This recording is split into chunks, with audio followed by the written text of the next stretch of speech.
Hello, welcome to week 4, training evaluation. Good week in week 3 about needs assessment.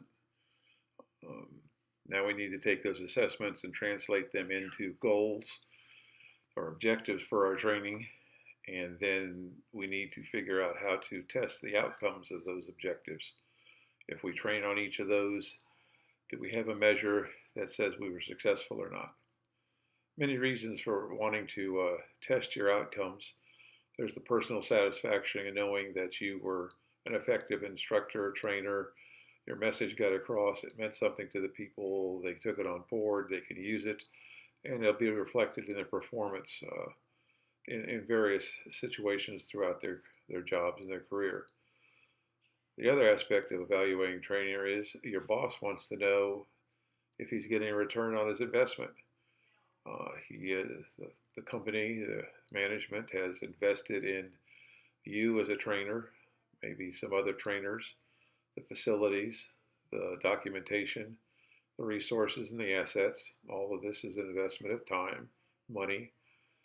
You're now going to take employees. That's going to take their time. So there's another investment of time. So the organization wants to know, are they going to get a return on their investment? Some smaller organizations may not be able to dedicate the resources. Training is minimal, kind of on the job. Watch the person that's worked before you. Maybe you do some classroom training on the basic things that OSHA may want you to be trained on, safety-wise. That's kind of becoming pretty standard for most companies across the nation.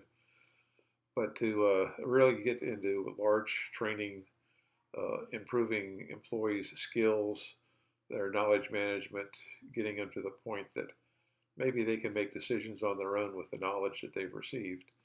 That becomes a lot harder.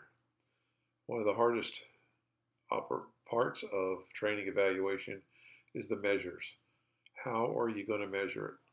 First, you have to develop the question. Then, how are you going to measure it? What data are you going to collect? And then when you get that data, what does it mean to you?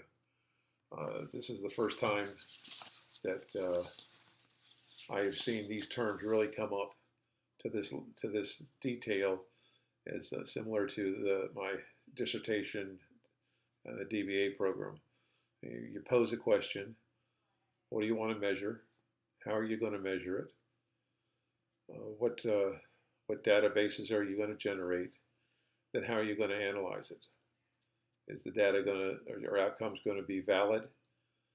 Are they going to be reliable? All terms mentioned here in the text. So it's very important. And then, of course, there's the return on investment that the course talks about. So it's important for every objective that you have, that you think is important, there ought to be some test measurement on the other end. If you went down a list of 10 objectives and you gave a written test on the other end, there probably ought to be 10 questions, at least one on each one of those areas. And you could say whether or not that objective was met. I mentioned discrimination in the chapter. You want the measurement to be real enough to figure out who is really good, who needs help, and who's getting by. I guess you could say you would really like to have a normal distribution, the bell curve. You don't want the flat curve where everyone's all up at the A level, because they're not. The test was either too easy, the test was compromised, something was wrong there. Statistically, every testing of a group usually results in some form of a normal distribution, the bell curve. So you should look for something like that in your results. So again, doing great. Like the post, like the input. I like the discussion this past week on root cause analysis. Can be long, involved with a lot of resources, and maybe it's a one person on a simple task. Just got to assign the right resources to the right issue to spend the time on it. But again, root cause analysis, very much in line with human performance, which I really like and will continue to preach about. So have a good week. Look forward to your post. Thank you.